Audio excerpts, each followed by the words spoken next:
Hey guys, back again with a new review today of the second album by pop star Rita Ora with Phoenix. And it's been a whole 6 years since her debut, Ora, and recently released. It's because of her issues with her management and label, only really being able to get out of that into her new stuff now.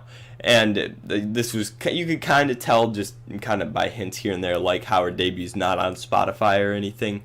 That kind of gives it away a little bit that maybe she was having some issues with her management. But what this really shows is, however, that Rita Ora is not a gigantic pop star name like Taylor Swift or Bruno Mars or The Weeknd or anything. But she somehow has maintained the pop star status even though she hasn't released anything in 6 years, which most people at her level of popularity really couldn't do, to release another mainstream album like this 6 years later. And really, I'm not quite sure how, with her single Black Widow with Iggy Azalea only being the real big song she's had in between then and her songs that ended up being on the album. And personally, what grabbed my attention with her compared to a lot of the other pop stars is her voice. It's a lot just stronger, and there's a lot more power behind it than a lot of these other nth Britney Spears wannabes. The singles for the album gave her voice some appropriate backing too, with heavily influenced EDM instrumentals. And by looking in the credit, she went straight into the heart of the genre instead of just relying on pop producers to recreate what EDM producers can already do better. Alesso, Watt, Avicii, Digital Farm Animal, Benny Blanco, Slushy, Cashmere Cat, Rudimental, Stargate, and Ben Billions all show up on this thing.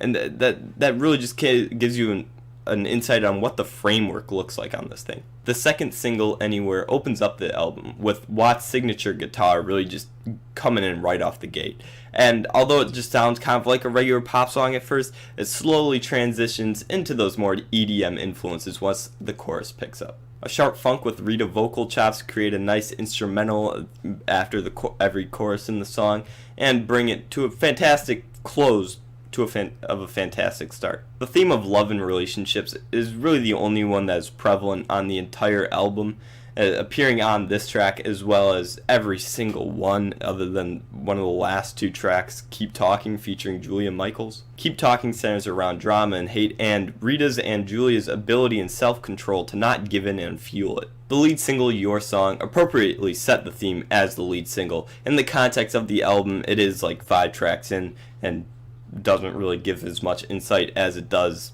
as a lead single, but it definitely just kind of shows you that she just wants happy songs now. She doesn't want to focus around the sad and the boring and the bad, and essentially all of this is because of a guy. Of course it has to relate back to some sort of relationship or something, but essentially it is about being happy. A quite literal popping instrumental opens up the track before adding a bit more bass as the chorus kicks in, and then soon adding layers of Rita's vocals, and then finally one more layer of Ed Sheeran's vocals, which really does loads for the track. And then there's these other tracks that weren't really singles for the album, but they were released prior, like Lonely Together, For You, Summer Love, and Girls. Lonely Together, although it was not initially intended for the album, does fit well into the theme, checking all the boxes. An EDM drop, catchy chorus, and centered around lusting for love. The only thing that draws it out of the feeling of the album, even though it does have those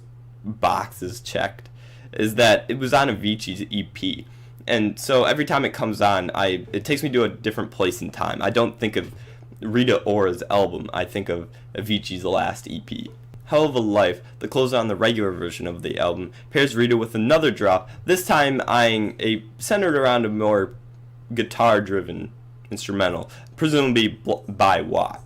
Oddly, it does remind me of Kanye's Hell of a Life, as it is centered around that guitar kind of, and while it is drastically different in some senses, for some reason it just kind of clicks in my head and connects with that. Bland and boring moments are few and in between, but they do still exist on the album. First Time High just kind of misses with the chorus and the instrumental not really being as catchy or as interesting as a lot of the others, as well as the Summer Love with Rudimental, as it just kind of sounds like every other Rudimental song that's out, nothing really that interesting. A slew of fun dance songs and about lusting for love really hit the spot.